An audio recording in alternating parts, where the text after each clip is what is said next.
ओम सहना भवतु सहनौ भुनक्तु सह वीर्यं करवावहै तेजस्विनावधीतमस्तु मा विद्विषावहै।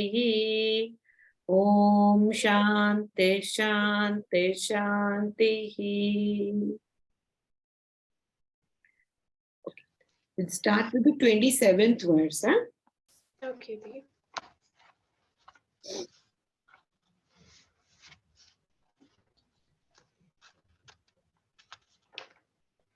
Okay.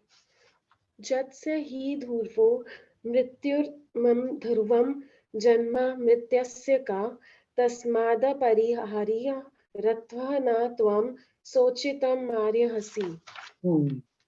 Because death is certain for one who's born and birth is certain for one who's dead. Therefore, you should not grieve over this inevitable fact. अब देखो ये रोने की जो बात आ रही है ना, ये थोड़ा समझना मुश्किल होता है।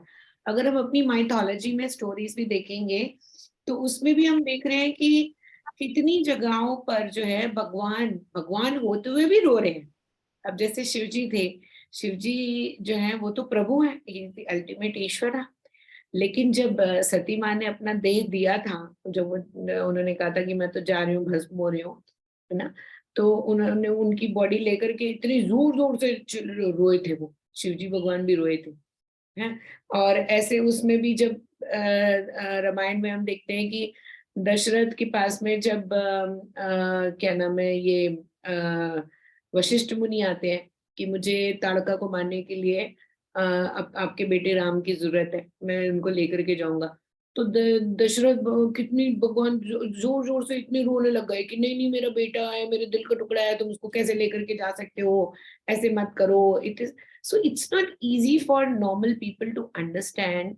वो किसी भी नॉर्मल लोगों के लिए ही इतना मुश्किल होता है, जब इतने महान हमारे भगवानों के लिए इतना मुश्किल होता है, दशरथ जैसे राजा के लिए इतना मुश्किल होता है कि वो भी अपना रोना नहीं छुपा पाए, वो भी रो पड़े सिचुएशन के अंदर।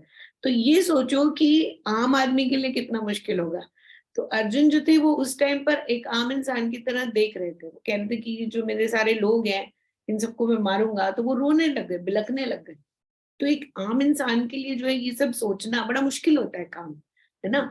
तो जब बड़े बड़े लोग इससे नहीं बच सके, तो अब वो कहते हैं कि देखो, कृष्ण भगवान कहते हैं कि भाई धृतराष्ट्र ने अपना कर्म कर लिया, धृतराष्ट्र ने अपने बच्चों को अधर्म से दूर नहीं किया, और अधर्म से दूर उन्होंने नहीं किया था, इसकी वजह से आज वो यहाँ तक पहुंचे हैं।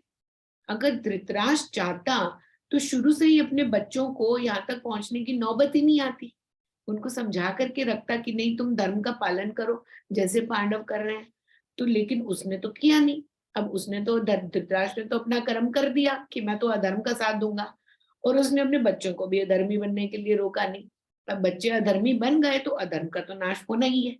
अब जब जो भी ये बॉडी में ले बॉडी के साथ खड़े हुए हैं, भाई आत्मा ही बॉडी लेकर के खड़ी होती है, बॉडी अकेले होना, हम ये नहीं बोल सकते कि धृतराष्ट्र की जो आत्मा है वो अर्जुन की आत्मा से अलग है, या दुर्योधन की आत्मा भीम से अलग है, ऐसा नहीं बोल सकते। आत्मा तो सबकी एक ही है, पर वो अलग अलग बॉडी को लेकर के खड़ी हुई है। और इंसान जो है वो ही एक ऐसा जीव है जो अपने आगे कर्मों को तय कर सकता है कि उसने धर्म करना है या अधर्म करना है। अब पांडवों ने तो धर्म किया, उन्होंने तो धर्म करके अपने लिए एक बहुत ही अच्छा जीवन जो है वो बना लिया था। आज वो इस स्थिति में आकर के जब उनको अधर्म का नाश करना पड़ रहा है तब भी वो रो रहे हैं। उनकी देखो कि कितना अच्छा, उनका दिल देखो कहाँ तक कितना प्योर है। और वो अधर्म जो कर चुके हैं उनको कोई पश्चाताप नहीं हो रहा, उनको कोई पश्चाताप नहीं है, कोई रोना पिटना नहीं हो रहा उनका।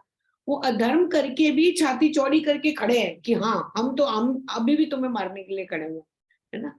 तो ये जो ग्रीव करने की बात है, जो रोने की बात है, इसके लिए वो कृष्ण भगवान कहते हैं कि देखो जिसका बर्थ हुआ है उसका तो डेथ होनी ही है। इसलिए तुम्हारा ये सोचना कि मैं इनको मारूंगा या इनसे मैं मारा जाऊंगा, ये मेरे हाथों से मारे जाएंगे, ये मत सोचो, क्योंकि जो पैदा हुआ है उसने तो मरना ही है। अब देखो पैदा हुआ हुआ जो भी है, अब इससे ना एक चीज, एक तो इंसान को डर लगने लग जाता है कि मेरी मौत आएगी, दूसरी बात ये होती है कि इससे एक तरीके से खुशी भी मिलनी चाहिए, क्योंकि जो चीज पैदा हुई है वो खत्म भी होगी। यानी कि अगर कोई बैड फेज आई है आपकी लाइफ के अंदर तो वो खत्म भी होगी। क्यों? बैड फेज पैदा हुई है ना, बैड फेज पैदा हुई है तो वो खत्म भी होगी, मरेगी भी। ऐसे ही जैसे हमारे शरीर में कोई फुंसी पैदा होती है तो वो मरेगी, उसने खत्म तो होना ही है। तो इसलिए जो चीज पैदा होती है उसका तो खत्म होना तय है। और खत्म जब वो होती है तो एक नई शुरुआत होती है कि नहीं होती? भाई खत्म होना किसी चीज का, जो चीज पैदा हुई है उसकी मृत्यु होने से ही नई एक नया कुछ मिलेगा ना, देखने को मिलेगा ना। सपोज आपकी बीमारी है, कोई बीमार हुआ है, उसकी बीमारी मरेगी नहीं तो वो बेटर फील कैसे करेगा, हेल्दी कैसे होगा? बीमारी मरेगी तब वो हेल्दी होगा, राइट? जैसे कि अज्ञानता है, अज्ञानता खत्म नहीं होगी तो ज्ञान कैसे आएगा? ज्ञान के होने के लिए, पैदा होने के लिए अज्ञान का खत्म होना जरूरी है, राइट? तो जो चीज पैदा हुई है उसको खत्म तो होना ही है, और उसके खत्म होने के बाद में एक नई शुरुआत होती है, ये भी हम लोगों को पता है कि जब भी कोई चीज, जो पुरानी बीमारी जब किसी की खत्म होती है तब उसके साथ में नई शुरुआत होती है। नई शुरुआत होने के लिए हर चीज का खत्म होना बहुत जरूरी है, ये बात तो तय है ना। अब हमने देखा था कि जैसे जापान में देखा आपने, जापान की जो हालत जो है ना, हिरोशिमा और नागासाकी के पहले जब वो बम गिरे थे, तो उससे पहले इंडिया से भी ज्यादा बुरी हालत थी उनकी उनकी कंट्री की। ऐसा नहीं है कि वो तब बड़े, वो तब से वो शुरू से ही ऐसे है, जो उनकी कंट्री अभी बनी हुई है ऐसी नहीं थी। ये उस टाइम की अगर आप फोटो देखोगे ना, जैसे हमारे यहाँ पर मोची होते हैं, सब्जी वाले होते हैं, रेडी पे होते हैं, सारी वैसी फोटो देखने को मिलेंगी। आप हिरोशिमा जाओ, हिरोशिमा में जाकर के आप वहाँ का अगर म्यूजियम देखते हो तो वैसी फोटो मिलती है जैसे हमारे इंडिया में होता है, वैसे ही था। लेकिन वहां बम गिरा, डिजास्टर हुई, जब बम गिरा सब कुछ खत्म हो गया, तब उन्होंने नए तरीके से जो बनाया, पूरी कंट्री को ही बदल दिया। और ऐसा बदल दिया कि नया जो बन करके आया उसने पूरी दुनिया को हिला करके रख दिया। तो देखो, कोई भी चीज या कोई भी समस्या जब तक खत्म नहीं होगी तब तक नई शुरुआत नहीं होगी। तो प्रभु ये कह रहे हैं कि हर नई शुरुआत के लिए पहले वाली चीज को, समस्या को खत्म होना बहुत जरूरी है। और खत्म होने के को तुम ये मत समझो कि खत्म होने से कुछ जा रहा है, नहीं, कुछ नया आ रहा है। तो उसको देखो कि अब नया क्या आने वाला है। पिंपल्स हो जाते हैं फेस पर, तो क्या करते हैं? दवाइयां लेते हैं हम, दवाइयां लेने के बाद में पिंपल्स भी हट जाते हैं, चेहरे पे और निखार हो जाती है, पहले से भी ज्यादा चमकने लग जाता है चेहरा, है ना? तो जो चीज खत्म होगी उसके बाद ही नई शुरुआत होती है। तो प्रभु कह रहे हैं कि तुम्हारा रोना तो किसी तरीके से बनता ही नहीं है। अगर ये सारे अधर्मी खत्म होंगे तभी जाकर के तो नई शुरुआत होगी, नई पीढ़ी आएगी। नई पीढ़ी आएगी तो धर्म की दोबारा से स्थापना की जाएगी। अभी अधर्म इस पीक पर पहुंच चुका है कि इसका खत्म होना तो बहुत जरूरी है कि नहीं? अब अगर हम देखते हैं कि सृष्टि की रचना भी जब होती है, जब हम सतयुग की बात करते हैं ना, ये जो 4 युग होते हैं ना हमारे, सतयुग, त्रेता, द्वापर और कलयुग, अभी हम कलयुग में। तो सतयुग जो था ना, सतयुग की अगर हम बात करें, अच्छा सतयुग की क्या बात करें, हम अपने खुद की बात करते हैं। हमारे बचपन में हम लोग आ करके, बारिश हो रही होती तो उसका पानी पी जाते थे, बोलते थे कि कुछ नहीं होता, पी लो, पानी में एकदम साफ है, कुछ नहीं होगा इससे। आज आप बोल सकते हो अपने बच्चों को कि बारिश वाला पानी पी लो? और सब मना करते हैं, नहीं पीना इसको, मना करते हैं ना। क्या हालत क्या हो गई है उस पानी की, कितना खराब हो गया है, पीने लायक नहीं है। सबके घरों में आरओ लगे हुए हैं, पहले सब हैंडपंप का पानी पी लेते थे, कहीं से भी पानी पी लेते थे। आज क्या हो गया है कि सबके घरों में आरओ लगे हुए हैं, फिल्टर मशीन लगी हुई है, कोई हम पानी पी नहीं सकते, साफ पानी है ही नहीं। और ये हमारी कंट्री की प्रॉब्लम नहीं है, पूरी दुनिया की प्रॉब्लम ही हो गई है। ना साफ हवा है, ना साफ पानी है। हमारी जो सॉइल है, सॉइल कितना खराब हो चुका है। पहले वाली जो सब्जियां होती थी, बिल्कुल बोलते हैं कि पहले की सब्जियों का स्वाद, अब कच्ची खा जाओ, उनको इतनी मिठास होती थी उसके अंदर। पहले लोग सलाद में पालक वालक खा जाते थे, आजकल खा सकते? कोई नहीं खा सकता, इतनी कड़वी होती है वो। और वो सब्जियों को स्वादिष्ट बनाने के लिए सॉइल को बारी बारी उसके अंदर नया नया कुछ डाले जा रहे हैं, डाले तब जाकर के हमें स्वादिष्ट सब्जियां मिल रही हैं, वरना वो भी नहीं मिलेंगी। रोज नए नए एक्सपेरिमेंट्स हो रही है कि ये डालो सॉइल में, वो डालो। तो जब बहुत ज्यादा एक चीज खराब हो जाती है ना, तो उसको खत्म करने की आवश्यकता पड़ती है। ताकि एक नया कुछ शुरू हो सके। तो प्रभु कहते हैं रोने का तो तुम्हारा कोई मतलब होता ही नहीं है, क्योंकि जैसे ये धर्म ये सारा खत्म होगा, ये सारा जो कूड़ा अभी इकट्ठा हुआ है हमारे सामने, वो सारा जब खत्म होगा उसके बाद ही नई शुरुआत होगी। इसलिए तुम्हारा रोना तो किसी भी तरीके से बनता ही नहीं। ठीक है, नेक्स्ट पढ़ते हैं 28th वर्स। अव्यक्ता अधीनि भूतानि व्यक्ता मध्युयानि भारता अव्यक्ता मिथिनानि एवा तत्र का परिदेवाना। O Arjuna, beings are unmanifest in the beginning, are manifest in the middle, and are unmanifest in the end. What is the use of grieving over them? देखो जैसे क्या होता है कि सोना शुरू से था, ठीक है, सोना तो शुरू से था, फिर हमने क्या किया, सोने के जेवर अलग अलग बनाए, हमने चेन बना दी सोने की हमने बैंगल बना दी, हमने सोने की अंगूठी बना दी, हमने सोने का हार बना दिया। ठीक है, अब आपने क्या किया कि उससे आप हार से बोर हो गए, आपने क्या किया कि उसको दे दिया वापस सुनार को, ले ले भाई मेरे को नहीं चाहिए अभी हार, मैं तो बहुत बोर, उसने उसको उठा करके पिघला दिया, वापस वो सोना बन गया। फिर सोने से फिर दोबारा उसने उसी सोने से आपने कहा कि मेरे को तो बैंगल चाहिए इस बारी, तो उसने उसी सोने को पिघाल करके आपके लिए बैंगल बना दी, सोना तो वही का वही रहा ना। अच्छा, जब सोना पहले था, अभी भी तो है ना उस ज्वेलरी में, और उसके बाद भी तो रहेगा ना, है ना।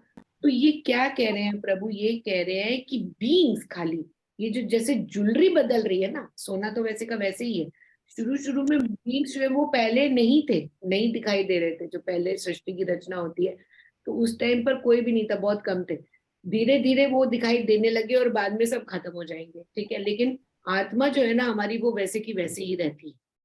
सोना जो है वो वैसे का वैसे रहेगा, लेकिन उसके जो शेप्स हैं वो सब खत्म होती रहेंगी। अब वो ये कह रहे हैं कि beings are unmanifest in the beginning, manifest in the middle and unmanifest in the end. शुरू शुरू में तो जब आप देखते हो कि सृष्टि की रचना होती है, तब वहां पर सृष्टि की रचना के साथ में इंसानों को बनाया जाता है। ठीक है, और इंसानों को बनाया जाता है, और उसके बाद में जब सृष्टि की उसको खत्म होने का टाइम आता है तो सारे के सारे जो लोग हैं वो सब खत्म हो जाते हैं, बीच में ही दिखाई देते हैं आपको। ठीक है, शुरू में वो पैदा होते हैं, सृष्टि की रचना होती है, जब सृष्टि का संहार होता है तो ये सब खत्म हो जाते हैं। लेकिन आत्मा कभी खत्म नहीं होती, ईश्वर कभी खत्म नहीं होता, ईश्वर वैसे का वैसे ही है, आत्मा हमारी वैसे की वैसे ही है। हमें नहीं पता कि हम लोग कितनी लाइफ पैदा हो चुके हैं, कितने जन्म ले चुके हैं। अच्छा, सोच करके देखो कि अगर हमें याद रहे कि हम पिछले जन्म में कौन थे, तो इस सोसाइटी का या इस संसार का क्या हाल होगा। सपोज अभी आपको याद आया कि मैं तो पिछले जन्म में एक यूरोपियन थी, भाई साहब मैं तो यूरोप में रहती थी। कहाँ पर रहती थी मैं? यूरोप में एम्स्टर्डम में रहती थी, वहां पर मेरा ये परिवार था, ये मेरा घर था, ये मेरे लोग थे। आप सोचोगे कि यार मैं इस जन्म में तो ये नहीं है, वहीं जा करके रह लेती हूँ, ज्यादा अच्छा है ना। इस जन्म में तो मेरे को हिंदुस्तान में पैदा कर दिया, इससे तो मैं वहीं रह लूं। फिर आपको उसके पिछले जन्म का भी याद आ गया, उससे पिछले जन्म में आप अफ्रीका में थे, इस जंगल के अंदर आप हबशी बने हुए थे, आपको वो भी याद आ गया। फिर आप बोलोगे अरे बाप रे, उससे अच्छा तो यही जन्म है, इससे अच्छा तो मैं यही रह लूं। लेकिन एक बार जाकर के देखना चाहिए कि मैं पिछले जन्म में कहाँ थी, क्या करना चाहती थी, कैसी थी।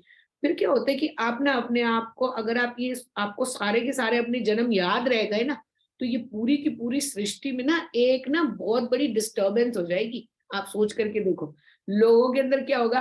मैं तो उस कंट्री में पहले पैदा हुआ था, अभी तो मैं 20 साल का हूँ, 20 साल पहले तो मैं वहां का सिटीजन था, मुझे वीजा लेने की क्या जरूरत है, मेरे को तो वैसे ही भेज दो, है कि नहीं। पहले मेरा वो रिश्तेदार था, आज देखो वो इतना बड़ा आदमी है, मैं जाकर के उससे अपने हिस्से का पैसा मांग करके लेकर के आता हूँ। सोचो क्या हो जाएगा इस धरती का। तो जब एक बच्चा पैदा होता है ना, तो उसको अपनी पुरानी किसी भी चीज का याद नहीं होता, किसी जन्म के बारे में याद नहीं होता है। बाय डिफॉल्ट उसकी मेमोरी को ना जीरो कर दिया जाता है। क्यों? क्योंकि अगर नहीं करेंगे ना, तो ये पूरे के पूरे संसार के अंदर बहुत बड़ी डिस्टर्बेंस आ जाएगी। लोग एक दूसरे को मारने तोड़ने पर उतारू हो जाएंगे, कहेंगे कि नहीं इससे अच्छा तो मैं ऐसे था, वो कहेगा मैं वैसे अच्छा हूँ, वो कहेगा कि मेरे को ये चाहिए, वो कहेगा मुझे वो चाहिए। पूरा का पूरी संसार के अंदर एक डिस्टर्बेंस, सुनामी से भी ज्यादा बड़ी डिस्टर्बेंस आ जाएगी। इसलिए हम लोगों को बाय डिफॉल्ट बच्चा जैसे ही पैदा होता है, उसकी पुरानी जितने भी जन्मों की मेमोरी होती है उसको इरेज कर दिया जाता है।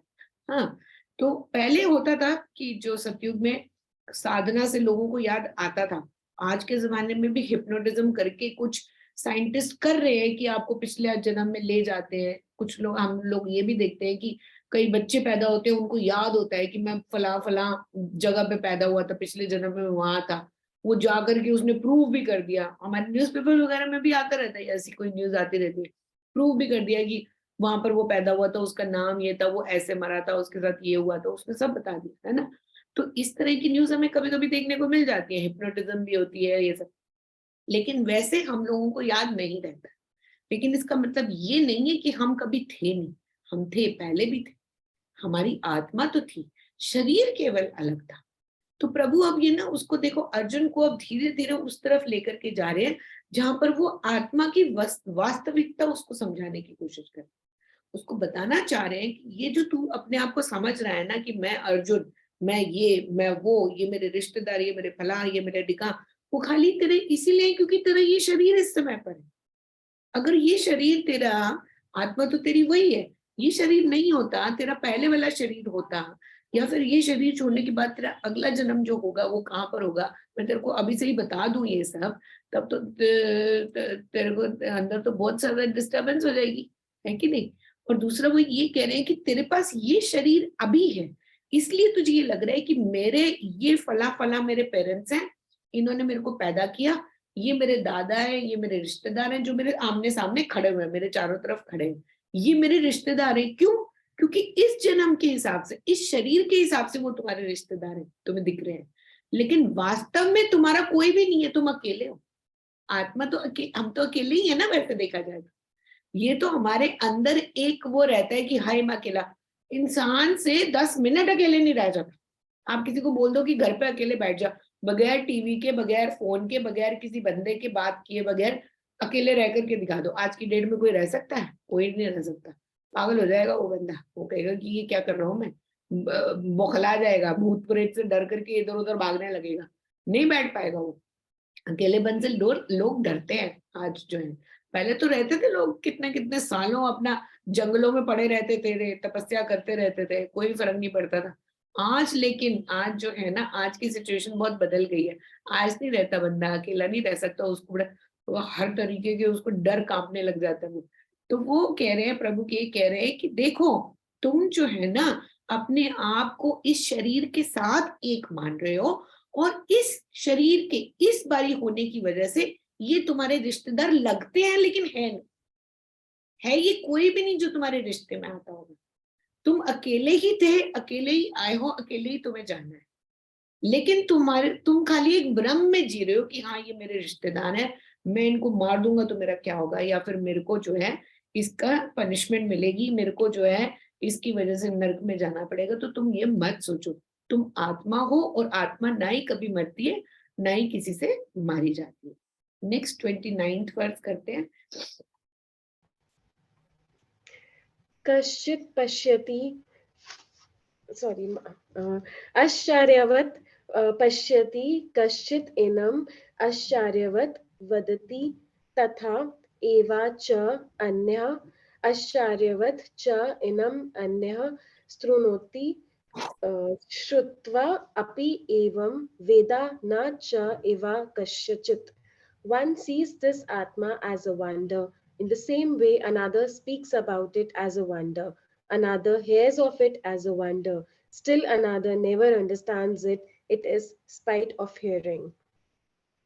अब प्रभु कह रहे हैं कि देखो, मैं तुम्हें आत्मा आत्मा के बारे में बता रहा हूँ, लोग सदियों से आत्मा के बारे में बता रहे हैं, लेकिन आश्चर्यवत करके जो सुन रहा होता है ना, वो एक बारी को आश्चर्य करता है कि है आत्मा, क्या बात कर रहे हो ये आत्मा की, हमारे तो समझ में नहीं आता।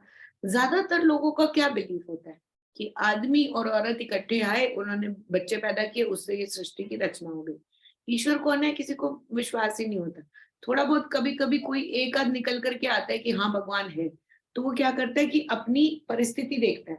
जब उसकी परिस्थिति अच्छी होती है तो कहता है भगवान है, जैसी उसकी परिस्थिति खराब हुई वो भगवान को ही गालियां देना शुरू कर देता है, कहता भगवान है ही नहीं, बेकार है सब कुछ, ये सब ढोंग है, कुछ भी नहीं है।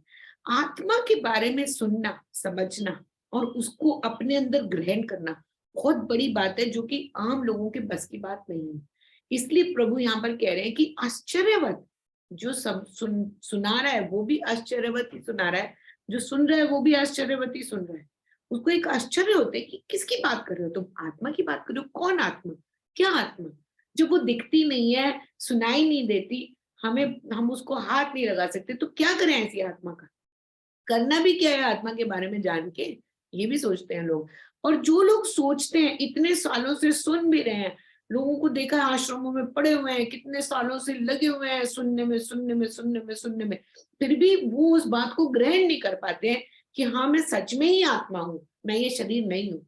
इस बात को ग्रहण करने के लिए जो है ना, बहुत बड़ा पुण्य होना चाहिए इंसान के पास में। जब तक आपका पुण्य का भंडार पूरा भरा हुआ नहीं होता, तब तक आपको आत्मा के बारे में जितने भी आप नॉलेज गेन करते रहो, आप उसको ग्रहण नहीं कर पाओगे। हम लोग आश्रम में थे ना, वहां पर 20-20 साल से लोग पढ़े हुए हैं, पढ़ रहे हैं, 25 साल हो गए, 20 साल हो गए, 30 साल हो गए, एक ही चीज रोज सुनते जा रहे हैं, भगवत गीता जी सुनते जा रहे हैं, उपनिषद सुनते जा रहे हैं, दिमाग में उनके कुछ भी नहीं जा रहा, क्योंकि इस बात को समझना बहुत ही मुश्किल है कि हम आत्मा है, मैं प्योर आत्मा हूं। इस बात को समझना इसलिए मुश्किल होता है क्योंकि ये जो संसार है ना, ये हमें हर तरीके से ना, बल्कि संसार हमें हिप्नोटाइज करने की कोशिश करता है। ले मेरे को, ले उठा, देख मैं कितना अच्छा हूं, ले मुझे ले जा अपने घर, मेरे को अपने पास रख, मेरे पास रख। संसार हम लोगों को अट्रैक्ट करता है, और हमारी जो डिजायर्स है ना, वो इतनी ज्यादा होती हैं, वो एक लस्ट बन जाती है संसार के लिए। आज ये चीज है, कल इससे बेटर चाहिए, दूसरे को देखा उसकी चीज चाहिए, फिर हमने तीसरे को देखा वो चाहिए। हम अपने आप को कंपेयर करते रहते हैं दूसरे इंसान के साथ में, और फिर हमारी ख्वाहिशें जो है वो बढ़ती रहती है। तो इसके लिए प्रभु कहते हैं कि नहीं, तुम इस शरीर को देख रहे हो जो कि सत्य नहीं है।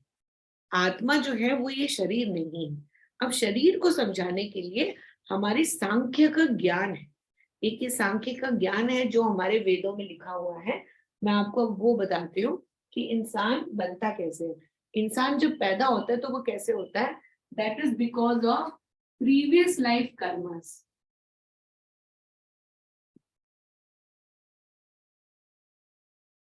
पुराने जन्म के जो कर्म हमने किए हैं वो, प्लस हमारी डिजायर, उसकी वजह से इंसान पैदा होता है, इंसान को उसकी ये बॉडी मिलती है। ठीक है, सपोज आपके पुराने जन्म के जो कर्म थे, उसमें आपका पुण्य ज्यादा था, पुण्य ज्यादा था, ठीक है। तो आपका पुण्य ज्यादा था और आपकी ये ख्वाहिश थी कि मैं तो ना भैया, मुझे ना इस बारी जो है इंडिया में पैदा होना है। आपका पुण्य भी बहुत ज्यादा था, और आपकी ख्वाहिश भी ये थी कि मेरे को इंडिया में पैदा होना है, बहुत पैसे वाले किसी घर में पैदा होना है। तो आपका पुण्य ज्यादा है, पाप कम है, और आपकी ख्वाहिश ये है कि मुझे किसी पैसे वाले घर में इंडिया में पैदा होना है। तो भगवान आपको अगला जन्म अंबानी के घर में दे देंगे, क्योंकि आपका पुण्य ज्यादा है। ठीक है, सपोज आपका पुण्य ज्यादा नहीं है, आपका पाप ज्यादा है, ख्वाहिश आपकी ये है कि मेरे को तो अंबानी के घर में जाना है, तो अंबानी के घर का कुत्ता बना करके भेज दो। तो आपकी डिजायर को हमेशा भगवान एक्नॉलेज करते हैं। वो कहते हैं जो तुम्हारी डिजायर रह गई है ना, उसको मैं जरूर एक्नॉलेज करूंगा, मैं तुम्हें वो जरूर दूंगा।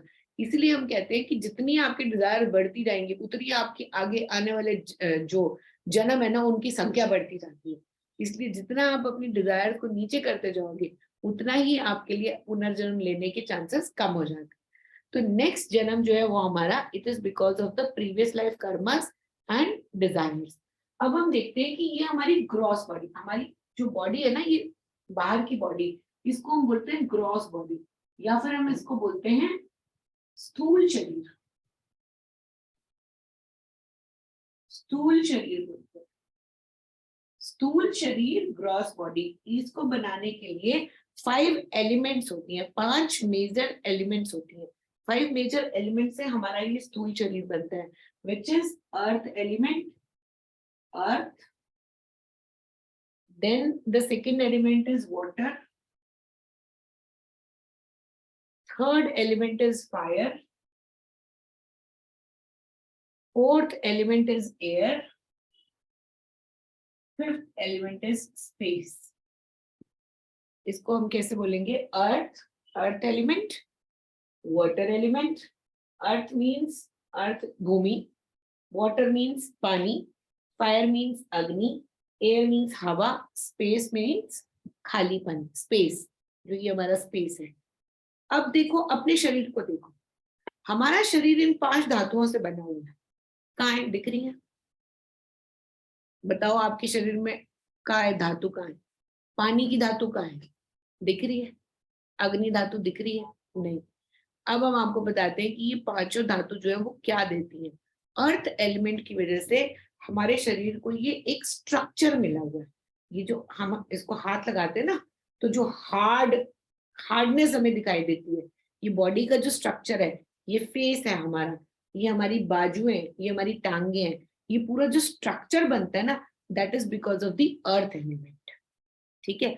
उसके बाद में वाटर एलिमेंट की वजह से हमारी जो शरीर के अंदर ये सॉफ्टनेस होती है, ये देख रहे हो आप, ये सॉफ्ट है हमारी बॉडी, ये सॉफ्ट है हमारी बॉडी फेस, ये जो सॉफ्टनेस होती है ये, और जो यूथ होता है हमारा, जो हम बोलते हैं कि यंग लगते हैं जो, वो that is because of the water element. इसलिए बोलते हैं कि पानी ज्यादा पीना चाहिए जैसे जैसे आपका शरीर बढ़ता जा रहा है, क्योंकि जितना आप पानी पियोगे उतने आप यंग रहोगे, ये कहा जाता है। ज्यादा पानी पीने वाले लोग ना यंग रहते हैं, उनके फेस पर एक चमक रहती है, एक शाइन रहती है। तो वो हमें कौन सी एलिमेंट से मिलती है? Water elements. Then the third one is fire. Fire हमें क्या देती है? Glow and beauty. Fire element, जब हमारे शरीर का तापमान नॉर्मल होता है तो हम लोग ग्लो कर रहे होते हैं, ब्यूटी हमारी रहती है। जैसे ही हमारा तापमान ऊपर नीचे होता है, सपोज फीवर हो गया आपको, तो शरीर का तापमान ऊपर नीचे हो गया, जब ऊपर नीचे हो गया तो फीवर के टाइम पर फेस की ग्लो ब्यूटी कहाँ चली जाती है? बिल्कुल खत्म हो जाता है। That is because of the fire element. Fire element अगर आपकी बॉडी की नॉर्मल रहती है, जो हम बताते हैं कि इतने डिग्रीज के ऊपर हमारा शरीर चल रहा है, it is a normal degree जो है, वो नॉर्मल डिग्री का जो तापमान है उसको हम फायर एलिमेंट कहते हैं। That is because of the fire element in our body. Then air. Air element क्या होती है? जब हम अपने बाजू को घुमा करके कोई काम कर रहे हैं, उंगलियों को घुमा रहे हैं, ये अगर खाली एयर एलिमेंट ना होती ना, तो ये स्टिफ रहता है, हमारा शरीर जो है वो स्टिफ रहता है, काम नहीं कर पाता। हम ये काम इसलिए कर पा रहे हैं because of the air element. Air element अगर नहीं होगी तो हमारे से ये हिला डुला नहीं जाएगा, जो हम ये हिल रहे हैं, आंखें चिपका रहे हैं, this is all because of the air element. फिर होता है the space. Space element is the emptiness in the body. जब आप बोलते हो कि मेरे पेट खाली हो गया है, मुझे भूख लगी है, मेरा दिमाग चल नहीं रहा, खाली हो गया, बोलते हो ना, दिमाग खाली हो गया, ये एम्प्टीनेस, जो बॉडी के अंदर एम्प्टीनेस होती है, पेट बिल्कुल खाली है, मुझे कुछ खाने के लिए चाहिए, मुझे कुछ पीने के लिए चाहिए, that is because of the space element. Space जैसे कि बलून होता है, बलून के अंदर एयर तो होती ही है लेकिन स्पेस भी होता है, इट ऑक्यूपाई स्पेस ना। ऐसे ही हमारे पेट के अंदर का जो स्पेस है, that is the space element, जो कि एम्प्टीनेस को बताता है, it has become empty. So this is the gross body, our gross body का जो कॉन्फ़िगरेशन है। Then we have the subtle body. Second होती है हमारी सटल बॉडी। सटल बॉडी, सूक्ष्म शरीर बोलते हैं इसको, सूक्ष्म शरीर बोलते हैं। इसके अंदर क्या होते हैं? हमारे 5 प्राण आते हैं, 5 प्राण, 10 इंद्रियानी,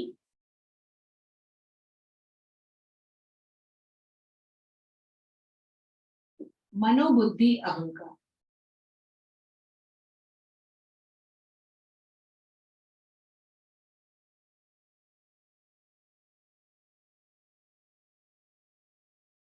ये जो मैं समझा रही हूँ ना अभी, ये समझने के लिए बहुत दिमाग चाहिए, तो इसलिए ये नॉर्मल लोगों की बात आसानी से समझ में आती नहीं है। ठीक है।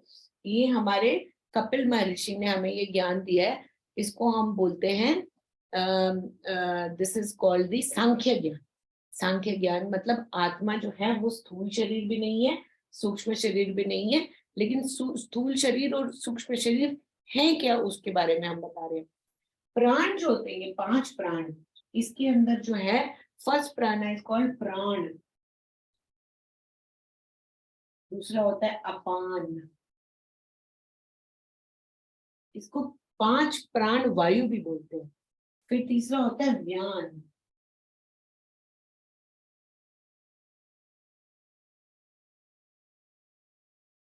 फिर होता है समान,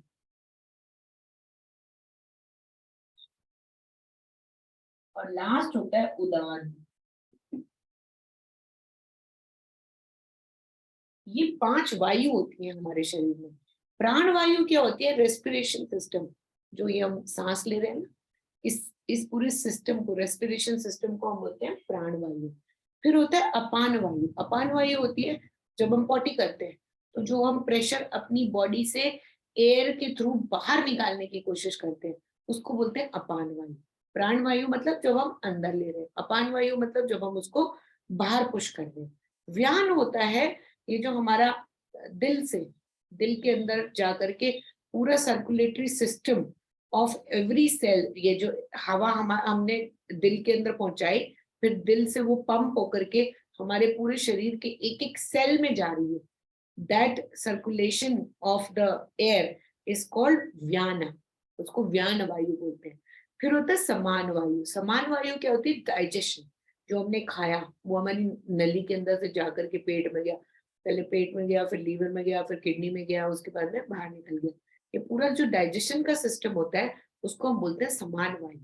लास्ट वाला होता है उदान वायु। उदान वायु जो होता है रिवर्स, छींकना, अच्छी, रिवर्स हो गया, मतलब अंदर जाने की बजाय आपने बाहर फेंक दिया। खांसना, खा खा, बाहर फेंकी हवा। और हमारे शरीर में से जब आत्मा निकलती है, जब शरीर हम छोड़ते हैं ना, तो आत्मा बाहर निकलने को भी उदान वायु कहते हैं। उदान वायु का सबसे बड़ा काम ये होता है कि शरीर से आत्मा को अलग करके it gives you a subtle form, very very subtle form, that आत्मा शरीर से अलग करती है। These are the 5 प्राणास। Then we have the दश इंद्रियाणि।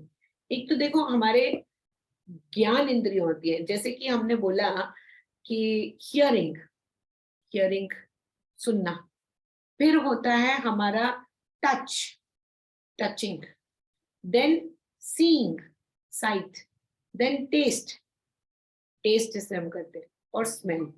ये हमारी ज्ञान इंद्रिय होती है, इनको 5 ज्ञान इंद्रिया बोला जाता है। 10 इंद्रिया मैंने इसलिए लिखा है कि 5 ज्ञान इंद्रिया होती हैं, 5 हमारी कर्म इंद्रिया होती है।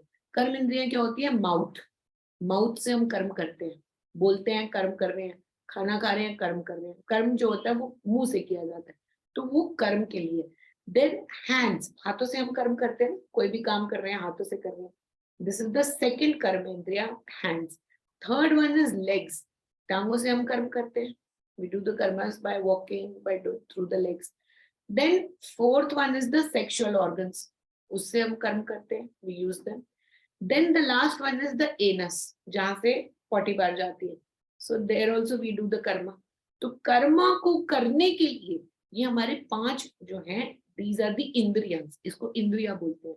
ये कर्म करने के लिए ये 5 इंद्रियां। फिर एक आता है हमारा मनो, मनस।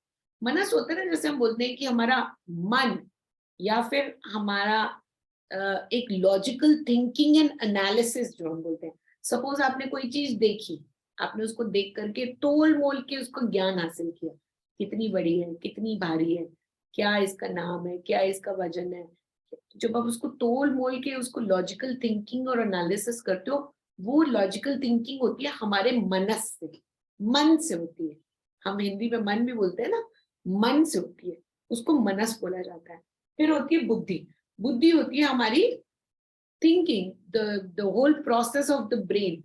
ब्रेन के अंदर जो आपने इकट्ठा किया है, जो भी नॉलेज आप इकट्ठी कर रहे हो, वो बुद्धि बनती है उससे, कि आपकी बुद्धि कितनी है, आप कितने समझदार हो, आप कितने मैच्योर हो, उससे हमारी बुद्धि बनती है। एंड देन देयर इज अहंकार। अहंकार क्या होता है? अहंकार तो पता है, अहम, अहम, मैं। तो हमारी आत्मा जो है, that is because of the previous life karma and desires, and it is neither the gross body nor the stool body, subtle body, nor it is neither of them. It is a witness of all the things that this is doing. अगर हमारी आत्मा ना हो तो हम कर्म नहीं कर पाएंगे, कोई भी। हम कोई भी प्राण वायु यूज नहीं कर पाएंगे, हम अपने शरीर को यूज नहीं कर पाएंगे, हम अपने मनस को यूज नहीं कर पाएंगे, बुद्धि को यूज नहीं कर पाएंगे, हम अपने अहंकार को यूज नहीं। इन सबको यूज करने के लिए क्या इंपॉर्टेंट है? आत्मा। सो आत्मा basically is a witness of what your body is doing, what your man is doing, what your buddhi is doing, what the प्राणवायु and the digestion and everything जो भी हमारे शरीर के अंदर हो रहा है, इन सब का विटनेस होता है आत्मा। जैसे ही शरीर से आत्मा अलग होती है वैसे ही आपके सारे फंक्शंस बंद होते हैं। और इसका भी एक सिस्टम होता है किस तरीके से वायु जो है हमारी वापस जाती है। सबसे पहले जो है हमारी उदान वायु वापस जाती है। उदान वायु मतलब सबसे पहले आत्मा शरीर को छोड़ करके जाती है, फिर हमारी समान वायु खत्म होती है। समान वायु मतलब हमारी डाइजेशन सिस्टम खत्म होता है, फिर उसके बाद में हमारा दिल की धड़कन होनी बंद हो जाती है, फिर जो हम बाहर निकालते हैं वायु वो जाती है, और उसकी लास्ट में हमारा सांस बंद होती है। ये एक सिस्टम है अंदर वापस आने का और इधर से शरीर से बाहर जाने का। सो ऐसे ही जो हमारा स्ट्रक्चर जो हमारा बना हुआ है ग्रॉस बॉडी का, सबसे पहले जब आपका शरीर बनता है, एक बच्चे का जब शरीर बनता है तो अर्थ एलिमेंट से बनता है। सबसे पहले उसको एक स्ट्रक्चर मिलता है अर्थ एलिमेंट से, फिर उसके बाद में उसके अंदर वाटर एलिमेंट आता है, it gets the softness. Third is it gains the glow and the beauty. Fourth is that it takes the thing of doing the action. बच्चा जब पेट के अंदर होता है तो वो टांगे मारता है ना, बाद में होता है, वो होता है 7th मंथ में। शुरू में टांगे मारनी शुरू नहीं करता। Why? Because the air element comes later. उसके बाद में एंड में जाकर के सबसे लास्ट में स्पेस एलिमेंट आती है, उसका पेट भरना और निकलना शुरू होता है। लास्ट में होता है बिल्कुल एंड में, जब बच्चा पैदा वाला होने वाला होता है तब बोलते हैं कि इसने पॉटी कर दी या इसने ये कर दिया, सुसु कर दिया, बिल्कुल लास्ट में होता है। ऐसे ही जब हम शरीर, ये शरीर की बनावट हो गई बच्चा बनने तक की। अब इसको रिवर्स में देखते हैं, जब शरीर छोड़ रहे होते हैं ना हम, तो सबसे पहले हमारी क्या होती है डेथ के टाइम पर। डेथ के टाइम पर सबसे पहले हमारी बॉडी की एम्प्टीनेस खत्म होती है, फिर उसके बाद में हमारे एक्शंस होने बंद हो जाते हैं, हम एक्शन करना बंद कर देते हैं। फिर उसके बाद में हमारी ग्लो एंड ब्यूटी, जब कोई मरे हुए इंसान की शक्ल देखोगे तो उसको बिल्कुल पेल हो जाता है, खत्म हो जाती है, उसका ग्लो एंड ब्यूटी खत्म हो जाता है। Then the water element goes in, और बिल्कुल वाटर एलिमेंट के जाने के बाद में खाली एक शरीर जब बन जाता है तब हम उसको स्वाहा जब कराते हैं, तो फिर लास्ट में जाकर के हमारी अर्थ एलिमेंट आती है। तो ये बनने की भी प्रोसेस है, वापस जाने की भी एक प्रोसेस है। किस तरीके से हमारा शरीर बनता है, किस तरीके से हमारा शरीर खत्म होता है। अब ये आपको समझ में आ गया कि 5 जो मेजर एलिमेंट्स हैं वो किस तरीके से हमारा शरीर बना हुआ है। और ये 5 एलिमेंट्स, मेजर एलिमेंट्स से पूरी धरती बनी हुई है, पूरी कायनात बनी। जानवर भी बने हुए हैं, फिशेस भी बनी हुई हैं, बर्ड्स भी बने हुए हैं, हम भी बने हुए हैं, पूरी की पूरी धरती। और ये एक्चुअली आपको देखने में भी 5 एलिमेंट्स मिलेंगी। Earth element you can see, air element you can see, space element you can see, fire element you can see, water element you can see. So they are there prevailed around us, right? So this is the makeup of our body. Now Bhagwan says कि जो ये है, इस आत्मा को आश्चर्यवत इसलिए देखा जाता है क्योंकि हम इन सब के पीछे ही हमेशा बिजी रहते हैं। हम हमेशा अपने शरीर, ये जो हमारा स्थूल शरीर है ना, इसका पालन पोषण करने में बिजी रहते हैं। इसको कैसे सुंदर बनाया जाए, आज कौन से कपड़े पहने जाए, आज कौन सा मेकअप लगाया जाए, ठीक है। फिर उसके बाद में हम खाने पीने के लिए बिजी रहते हैं, प्राण वायु को लेकर के बिजी रहते हैं, है ना। हमारे डाइजेशन कैसी हो, हम हेल्दी खा रहे हैं नहीं खा रहे हैं, उसके पीछे भागते रहते हैं।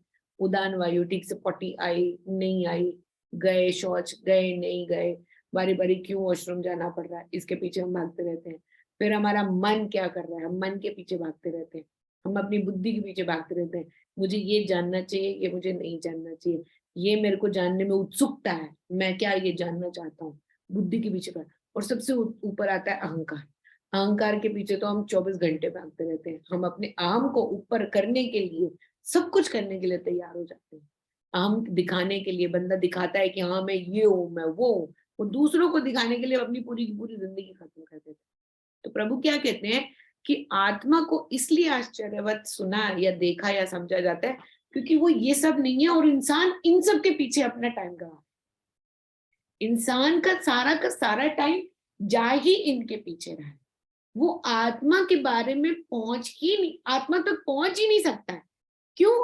क्योंकि वो इनसे उसको फारिग हो तो पहुंचे ना आत्मा की तरफ।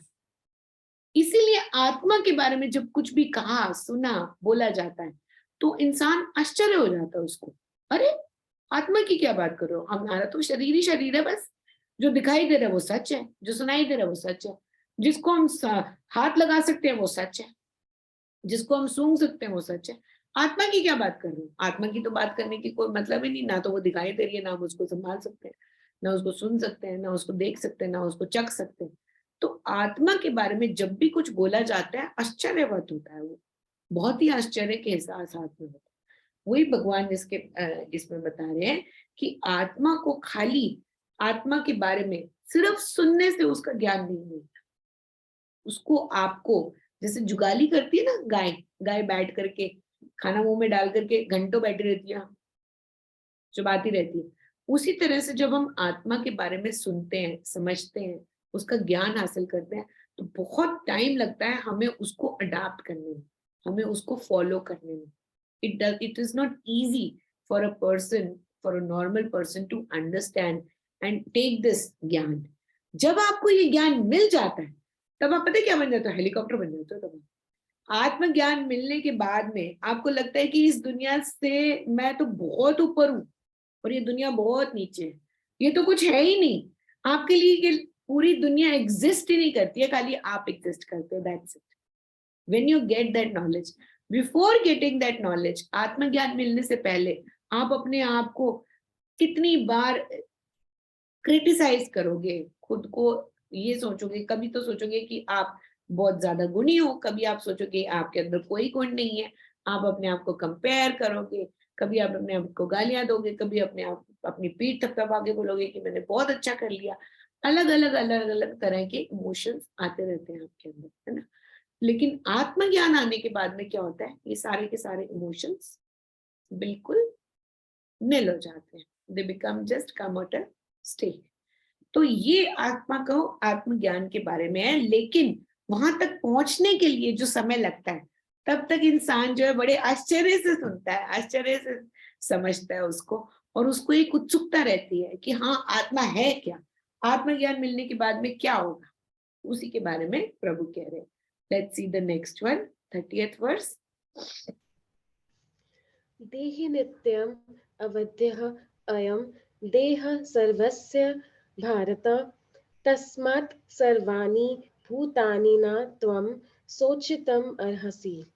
O Arjuna, this Atma present in every body is however indestructible. Therefore, you should not grieve for the sake of any being. नहीं, अब देखो क्या होता है कि हम लोग ना, वैसे सब ध्यान से देखो तो हम लोग, ये धरती ना एक स्टेज है, हम ना अलग अलग रोल कर रहे हैं actually.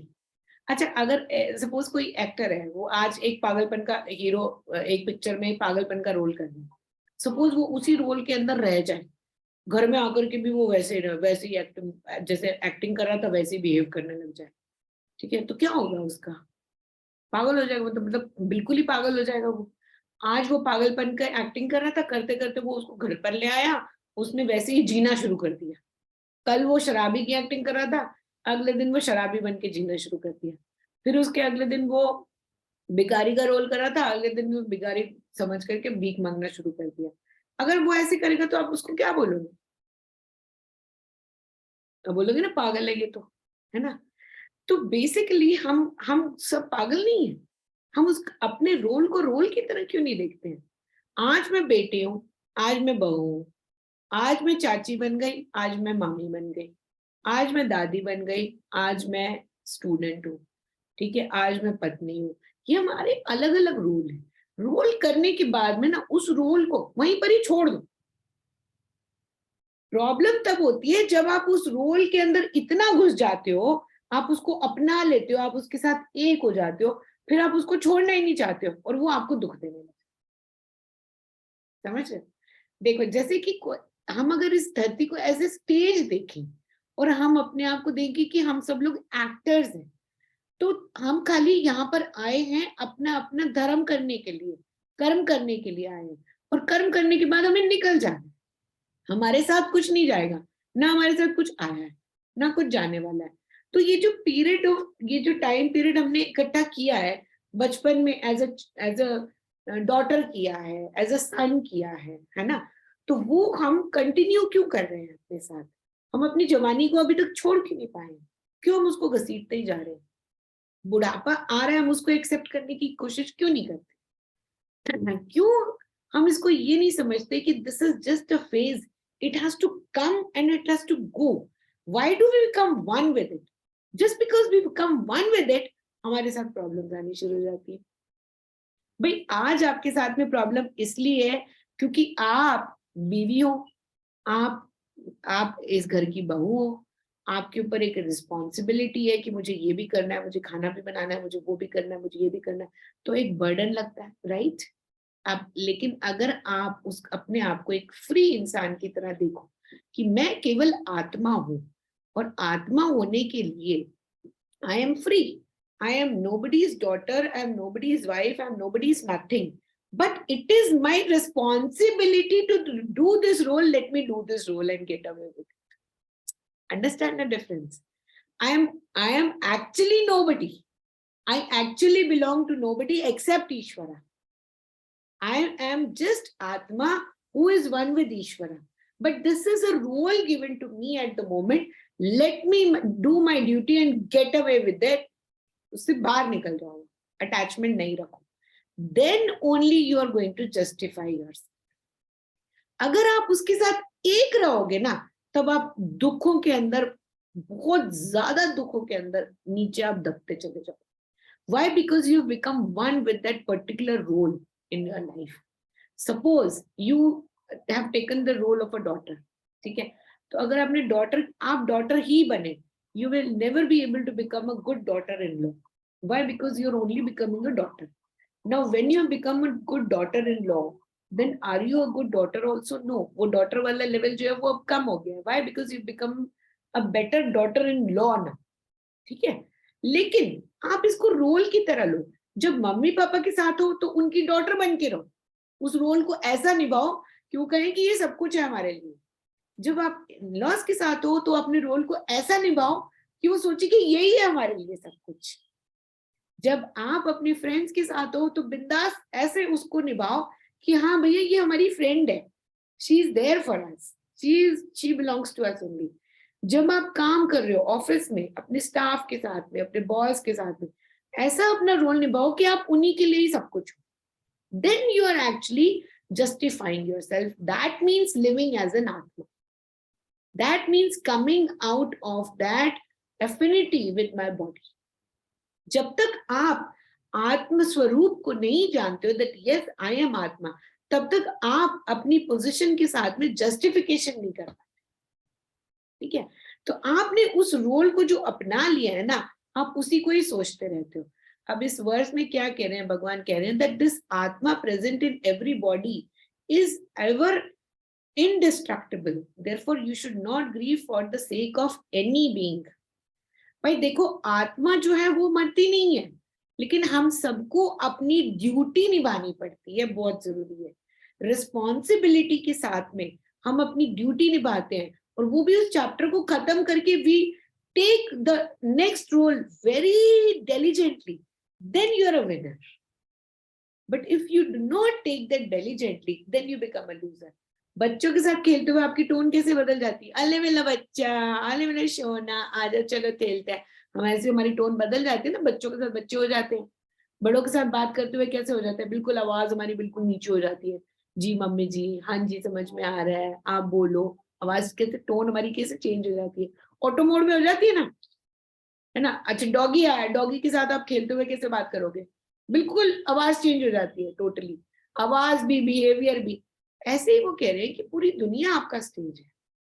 You just have to show your performance, do your performance at the best with every human being. Why? Because you are Atma, You are not Mr. or Miss. This name, belonging to this family, a part of this position, any name and tags which are there in your name. No, you don't, you're not. You're not at all the positions that are given to you.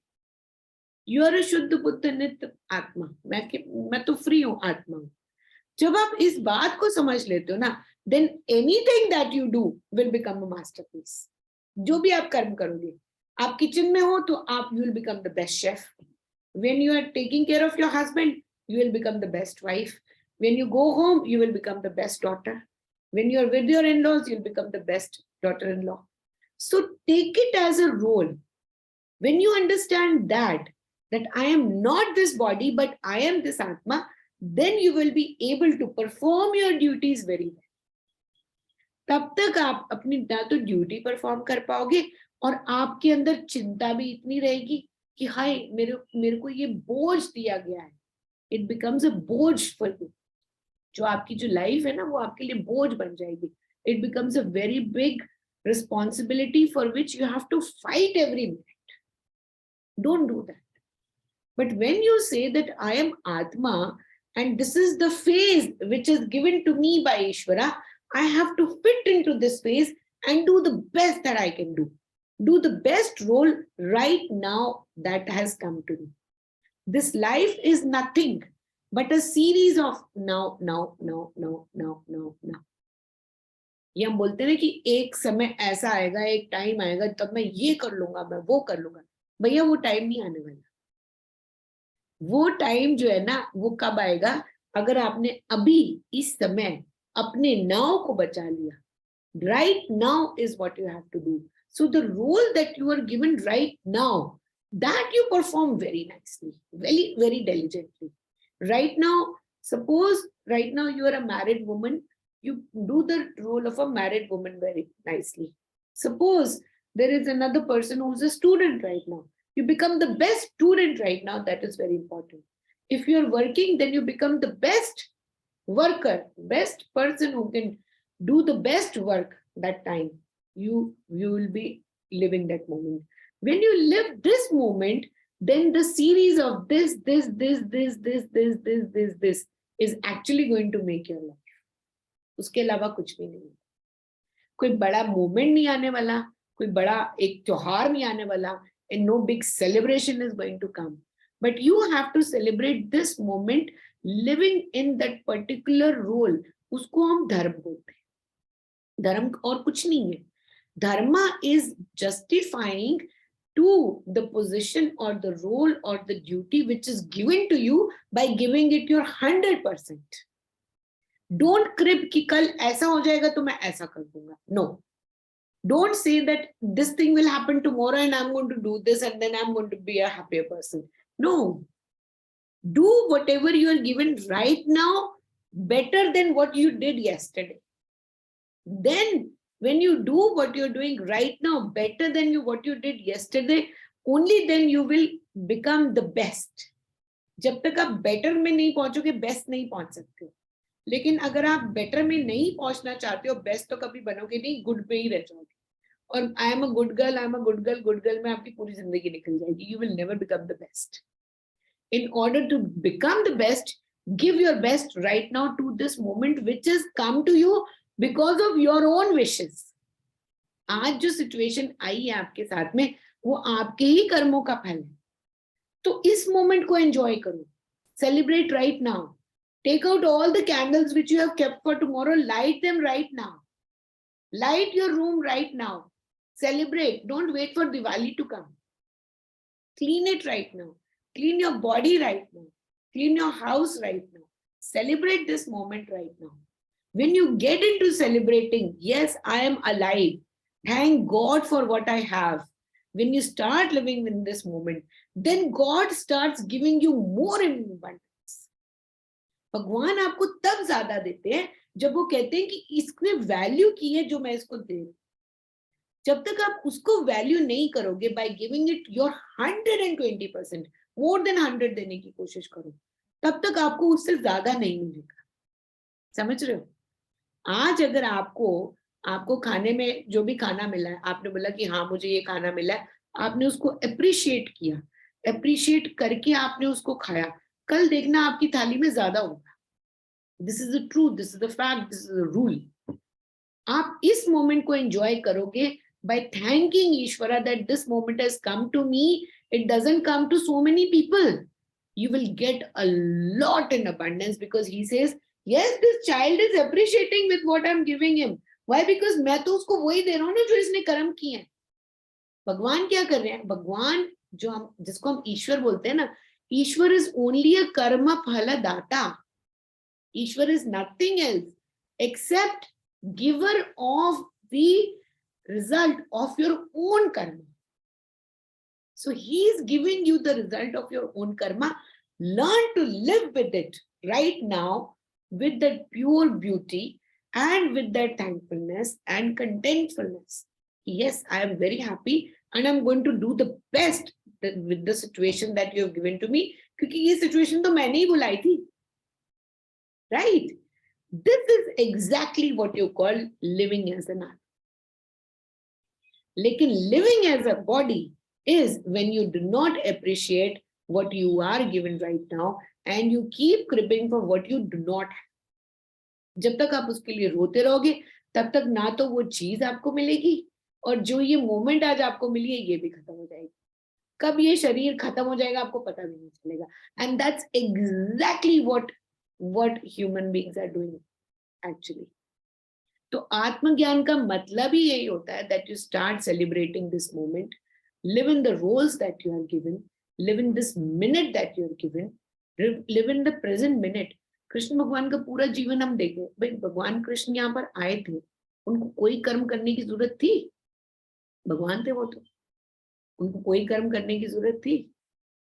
कुछ भी करने की जरूरत नहीं थी। क्या जरूरत थी उनको? जाकर के वो पढ़ने भी चले गए गुरुकुल, वहां पर उन्होंने सुदामा की वो भी खा लिया, ठीक है, उसके गरीबी में रह करके भी देख लिया उन्होंने, गुरुकुल में जाकर के गरीब बन के भी रह लिए, फिर उन्होंने दुर्योधन की गालियां भी खा ली, है ना, दुर्योधन के हाथ से उन्होंने जलील भी हो गए। इतना सब ये सब करना कराने की जरूरत थी? नहीं थी ना। क्या जरूरत थी? भगवान है वो तो, पूरी धरती उनकी है।